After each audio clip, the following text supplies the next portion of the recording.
Well, today is June 6, 1997. 6 June 1997.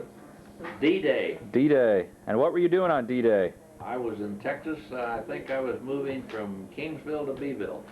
And what was your job at that time? I was a flight instructor. And what did you teach people how to fly? I had been in Kingsville, it was SNJs, and I was going to Beeville for SBDs. Is that bombers. Is that a hard job? No. When did you learn how to fly? I graduated in Corpus Christi, Texas, on June the 24th, 1944. And how did you happen to become an instructor? Well, they had too many pilots in the fleet, so they sent us back as instructors. To produce even more pilots? Even more pilots they didn't need. How many of them actually got to go see some action? Very few of my contemporaries. We graduated too late. The war was over not too long after we graduated. Then you went ahead and stayed in, what, 20 years? 22 years. 22? And how much of that was actually flying? Well, I have about 3,500 hours. And not being a pilot, I'm not sure what that means. Well, that's hours in the air, actual air time. How much would that put you up? Was that like every week activity, every day activity, or? Well, some days 2 or 3 flights, and some days none for 2 or 3 weeks. I had periods of time when I flew once a month and got 4 hours. Uh-huh. That was during there was a period of time when there was no money for gasoline, and we were limited by law to 100 hours a year. Was that before Korea, after Korea? That was before Korea. During the Louis Johnson years as Secretary of Defense. You think peace would be lasting for a while or something, or?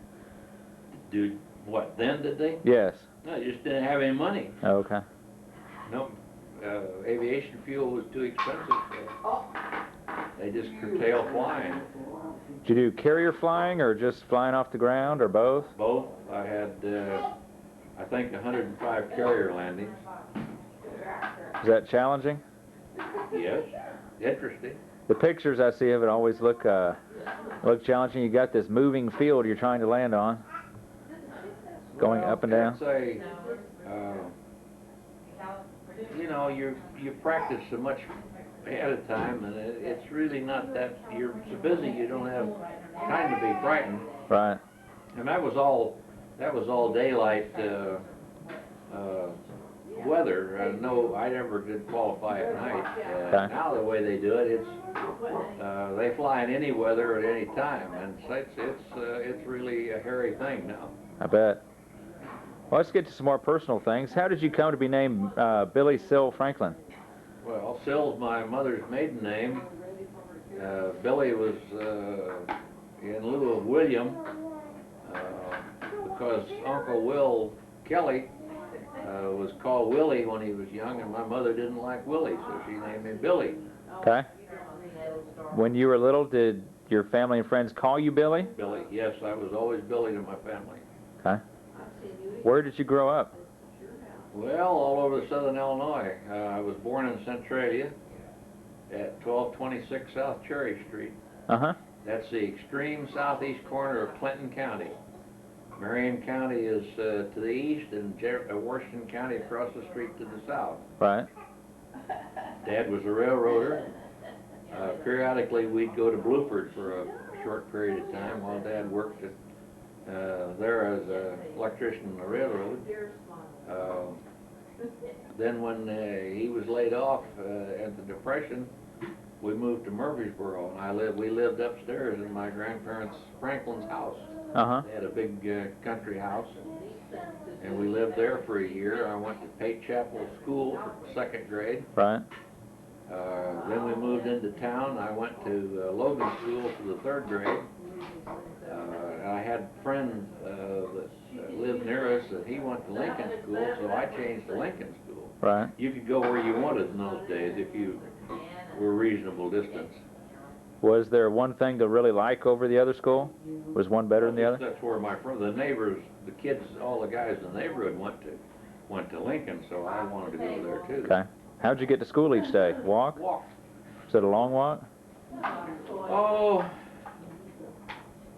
I can't tell you in distance, probably 10 blocks maybe. Uh-huh. The interesting part was at that time there was a back road that went past the foundry, across the railroad tracks, and past the shoe factory. Right. Well, the shoe factory had a dump, so on the way home, why you had to stop and go through the dump and see what interesting things they'd thrown away that day. Did you ever find anything really interesting? No, they were just tiny scraps of leather, really nothing that was worthwhile. Uh-huh. And were you there when the tornado came through? Oh no, I wasn't born yet. Oh, okay. The tornado was in 1923, and I was born.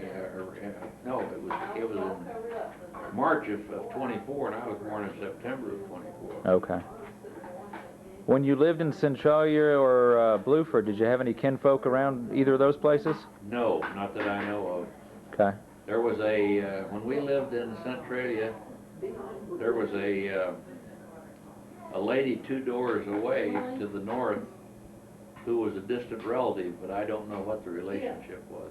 Do you know what she was called or what you called her? I can't think of her name. We didn't associate. She didn't like kids, I guess, and so we never had much association. Okay.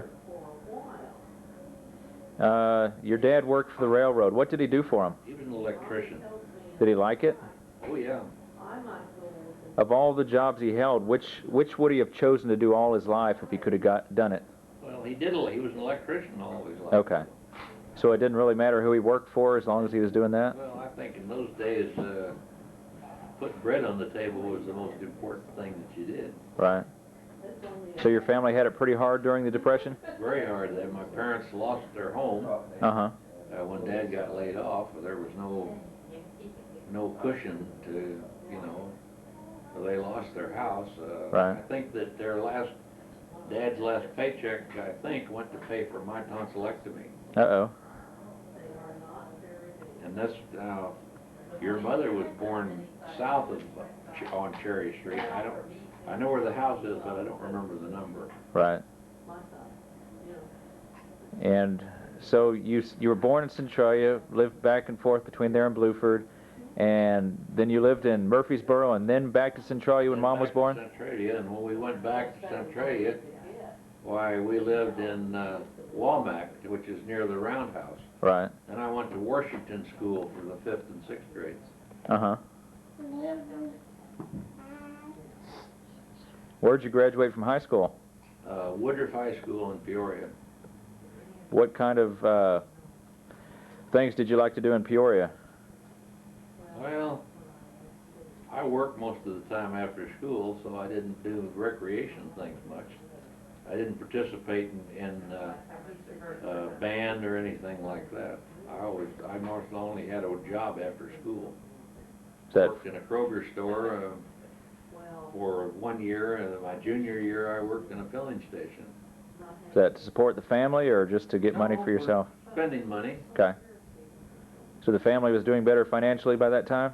I don't say that they were doing well, but we weren't going hungry. Okay. But during these years, we didn't even have a car. I think that I was a junior in high school when Dad got a car again. Uh-huh. What kind of car did he get? DeSoto, used one. We lived on Sloan Street. Uh-huh. And what was your first car? The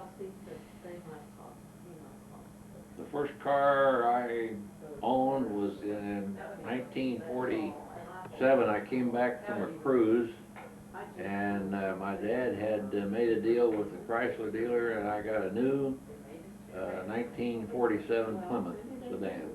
And where was this at? $1,300 in Peoria. Okay. $1,304. How did you end up moving to California? Navy.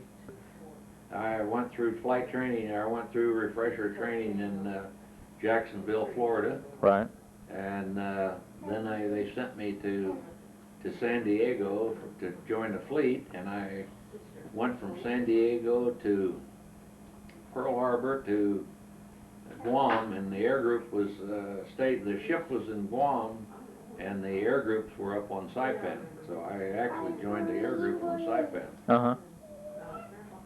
What attracted you to stay in California? The That's where I was stationed. But you could have moved when you retired.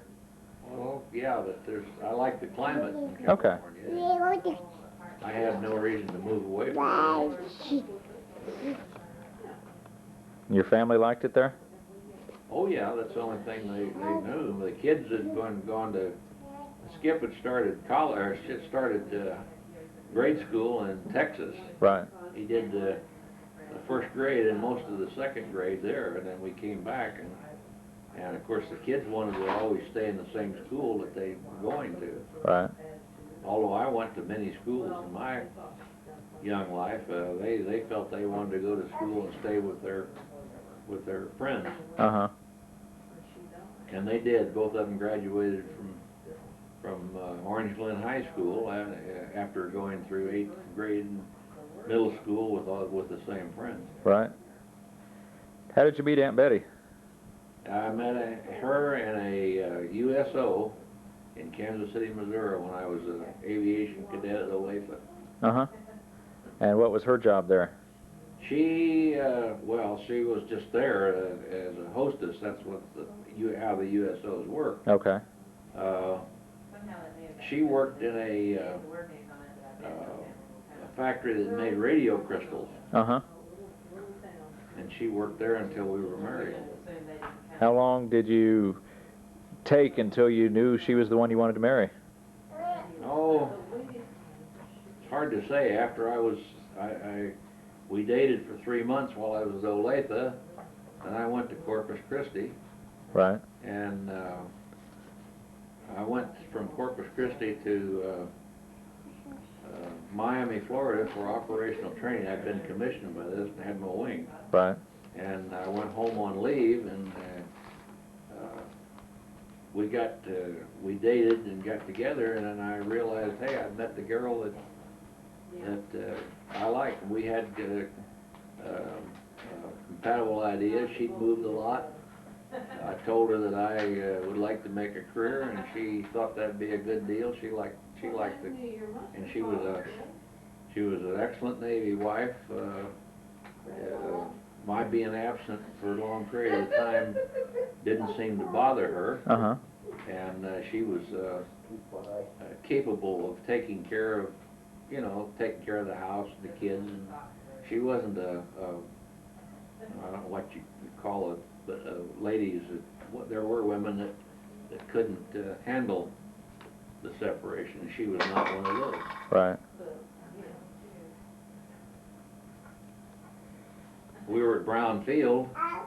I don't remember. That was in. There wasn't many people there. A friend of mine was the officer in charge, and he got me transferred there as assistant. Right. And I was stationed there when we adopted Skip. That was 1955. And I got transferred from there. Then in 1958, we adopted Dina. Right.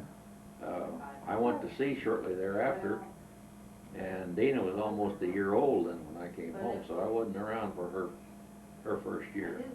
Did she readily receive you as dad when you got there? No, she didn't know who I was, of course. Right. Betty would show her pictures and say, "This is Dad," but that don't mean much to a child.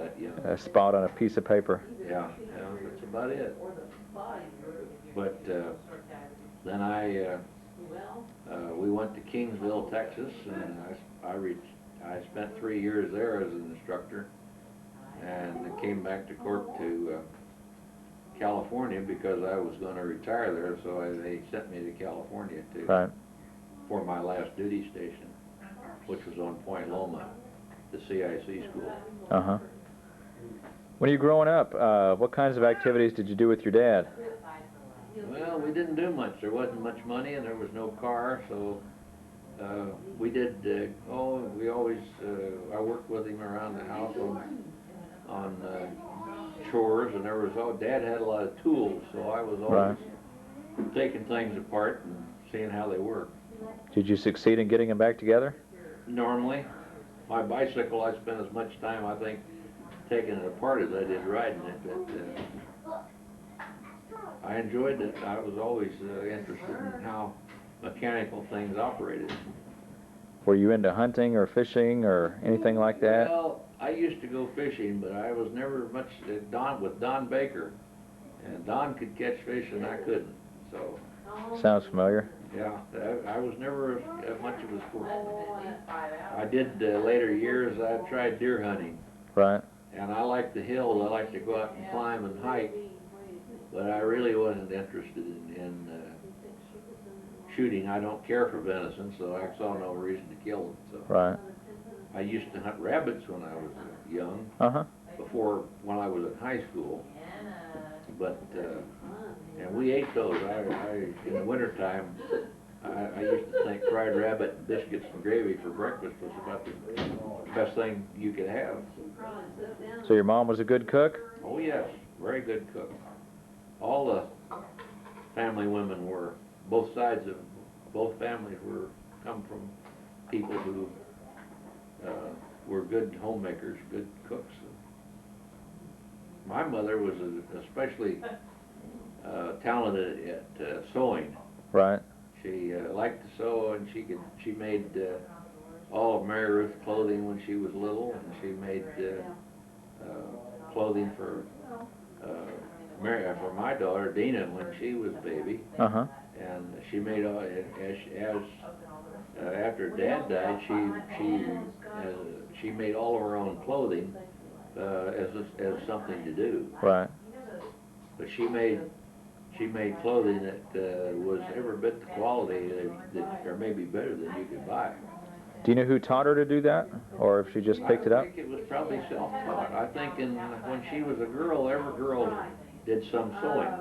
Right. And she had a talent for it. So, and she had an early. She had a sewing machine. I don't know. In my earliest memory, she had it. Right. The one your mother now has. Singer. It was a treadle machine, and when I was about 3 or 4 years old, Dad put a motor on it and electrified it. Uh-huh. Did you all have a garden when you were growing up? Always.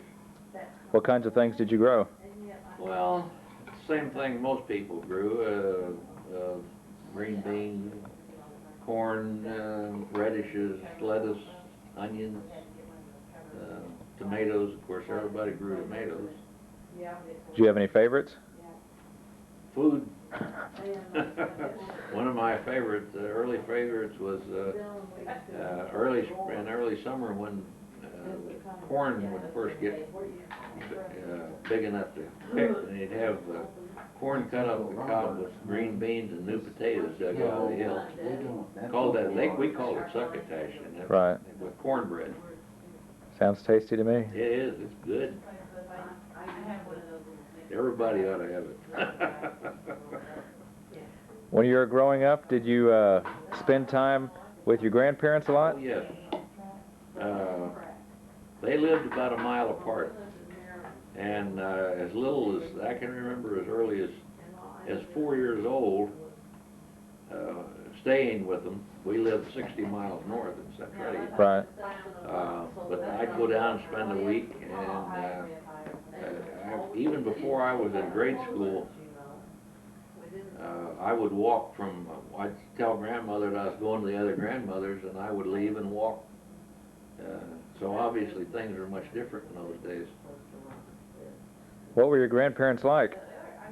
Well, typical grandparents to me, so, Grandma Franklin, of course, was a Pate, and Right. the farm they lived on was part of the original Pate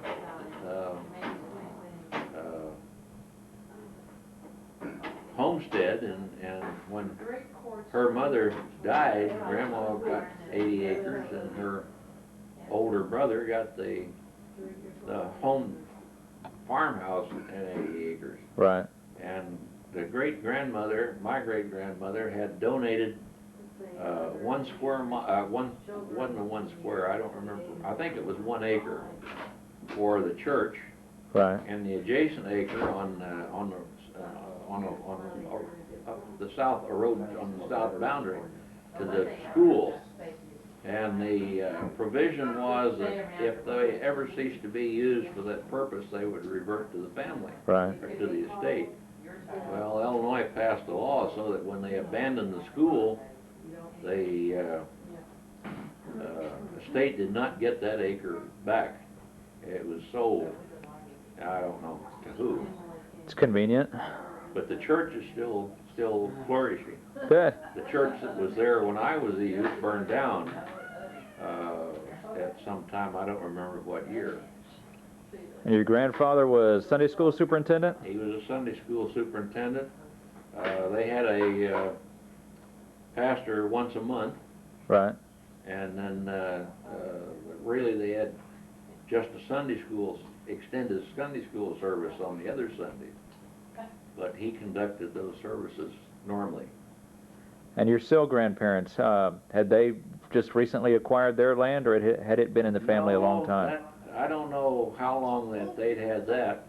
It was owned and bought by Uncle Jim Sill. Uh-huh. When they moved there, Granddad had been working for the railroad, and he was told that, I don't know what his health problem was, that he didn't have long to live and he should go to the country. And the doctor was right. He only lived to 92. I guess the country agreed with him. But and it did, as proof of that tobacco's bad, Grandpa, I guess, was still smoking a pipe when he died. I don't think he ever quit. Did you know any of your great-grandparents? No, they were gone before I was born. How about aunts and uncles? Do you have any favorite aunts and uncles, or ones you remember well? One uncle, one of Mom's brothers was Uncle Frank.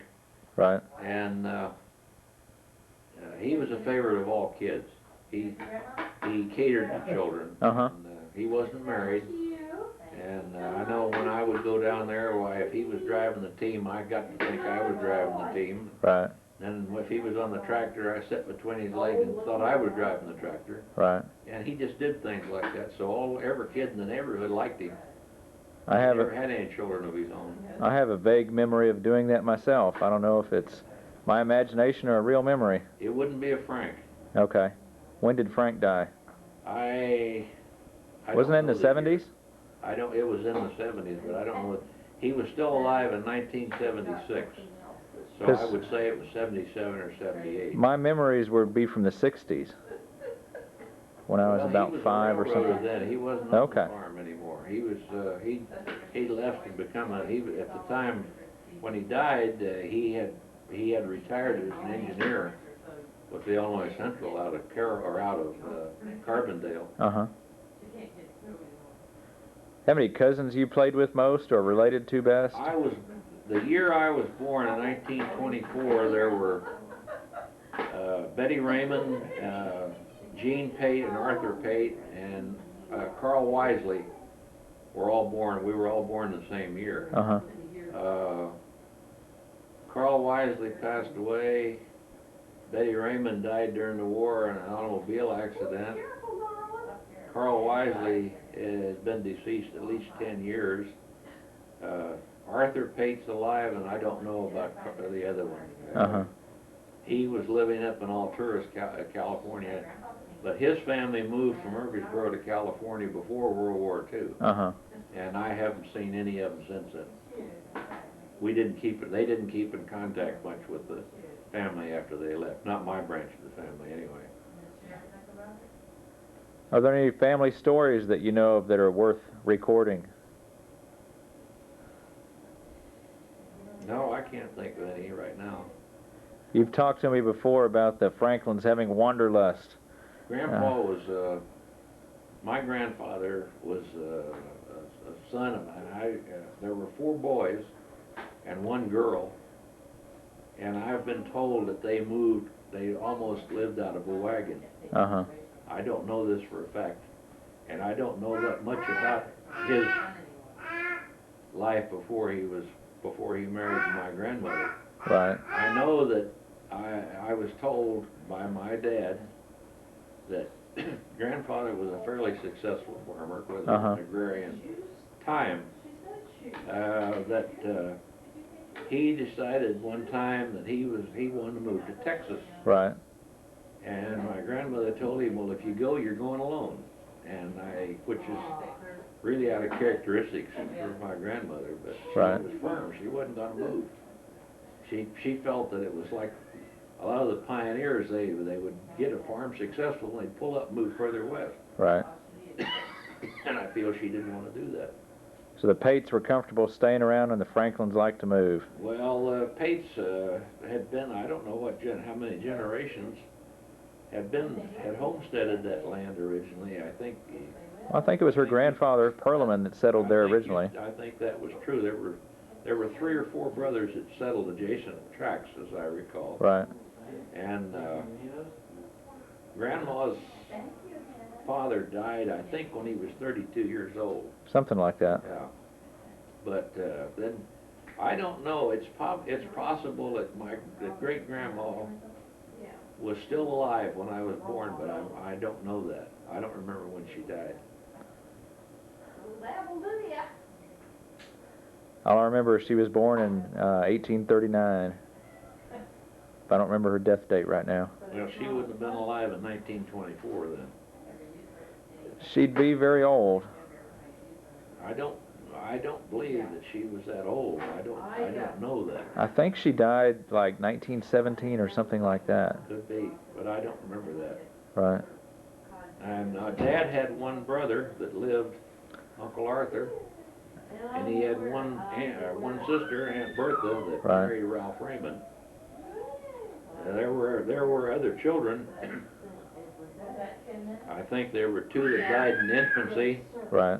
And then there was the youngest daughter, Pearl, died during World War I. I used to think it was the flu, but I understand it was more of a brain fever Right. type thing.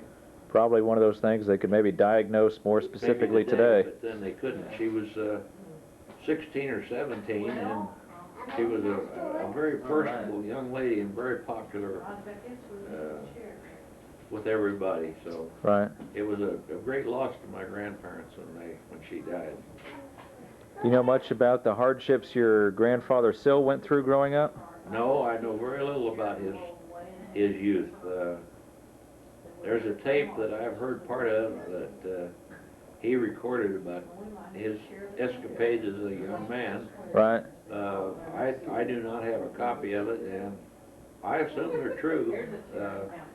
One of the things was that he went to Texas on a spur of a moment. He and a friend decided to go, and they didn't even go home and get their clothes or tell anybody they were leaving. Right. And as I recall, between them they had less than $3 in their pocket. Granddad became a cook, which surprised me because I never even saw him make a pot of coffee. But of course, I guess cooking on ranches in those days was pretty simple. Fry bacon and boil beans, I guess. Right. Maybe bake biscuits. When you were growing up, do you remember anybody in the family being known as a storyteller? No, I do not. You've asked me, and I've thought about it, and I cannot think of anybody. Uncle Arthur knew a lot of family history, Right. the Franklins. Right. And when I was growing up, there was an old family Bible, the big kind, where they recorded the births and the deaths and Right. marriages. And I recall, and I don't recall a specific entry or the person, but I do remember the date was in the late 1700s. Right. And I think they were in Tennessee at the time. And you think it was a Franklin Bible or a Pate Bible? I'm Or? sure it was a Franklin Bible. Okay. Well, I'm not sure now that you ask. I always assumed it was, Right. but it could have been a Pate, because I don't recall any names. Right. I wasn't at that age. I wasn't so interested in that. I was more interested in the antiquity of the Right. thing. Hey, this is old. Yeah. Yeah, very old, and the pages were crisp and brown, and Right. it was no longer used as a Bible. It was Right. just kept as a Family record. family record. Yeah. Right. No. Well, thanks for submitting to this interview. Well, I'm glad to have done it. I want you to carry on the family name and tradition.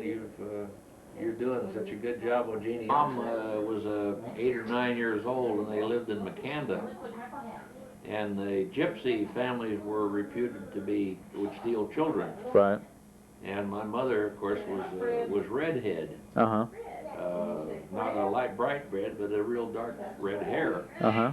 And she was on her way home, and this gypsy lady supposedly started chasing her, and she ran until she was able to get home, and eluded the gypsies. That was I don't know if it was ever verified or anything. This is a story your mother told you? This was my story my mother told me. Oh. Was she known for having a good imagination and making up stories like that? No, I don't think so. I think it probably really happened. Uh-huh. Whether or not it could have been imagination. Right. This lady was chasing her. A girl Right. like 8 years old could Have a good imagination. have an imagination. It could Right. be frightened, and particularly the gypsies had a reputation, and people probably were frightened of them. They were supposedly horse thieves and Right. stole children. I don't know what they would have done with the children, but that was a reputation they had. I suppose that was a momentous year for her. That was the year Halley's Comet came. Oh. And I remember her talking about her dad picking her up on the shoulders and pointing it out to her Well, I so don't she could see it. I remember when it came through in, what, 86, that she was commenting on the fact that she was around for 2 comings of it, but she couldn't see it this time because her eyesight had deteriorated. Yeah. And I could barely see it with binoculars myself.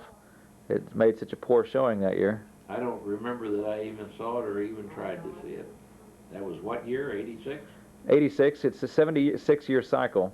Okay. It's easy to remember from Mark Twain, because Mark Twain was born in the year it came and died in the year it came. That I didn't know. I never knew Mark Twain too well either. Uh-huh. Now, anybody ever try to kidnap your dad? Not that I know of. Okay. If they did, he didn't tell you. You know, Dad was called Cotton when he was little. His hair was so fine and so blonde that it was almost like he didn't have hair. Right.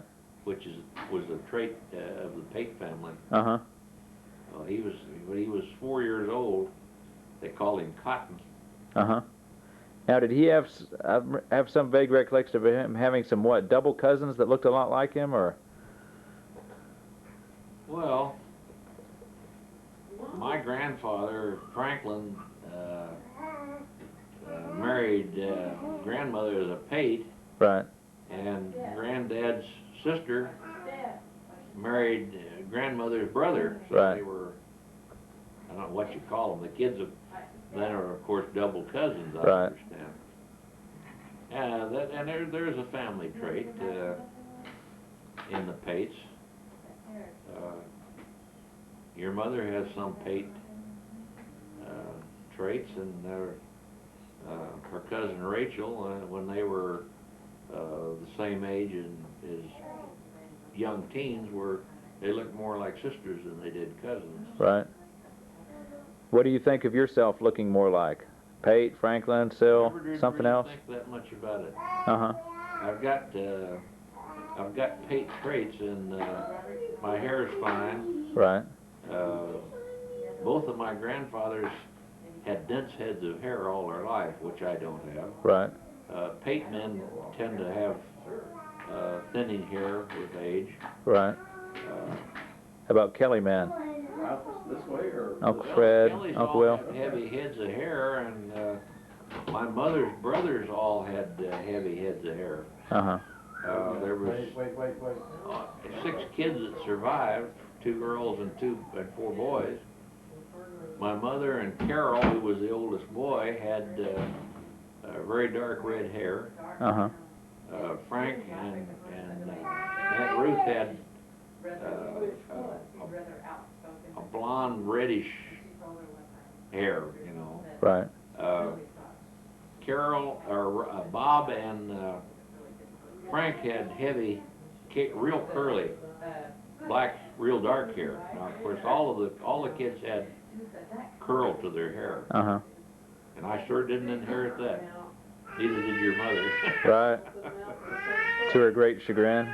Pardon? To her great chagrin. Yeah. Yeah. It was a real challenge. Of course, I think with boys, they don't, nobody cared. Right. With girls, of course, they wanted the luxurious tresses. I don't remember ever wanting curly hair myself. Huh? I don't remember ever wanting curly hair. No, all I wanted was hair. That's right. And it's fleeting. Oh well.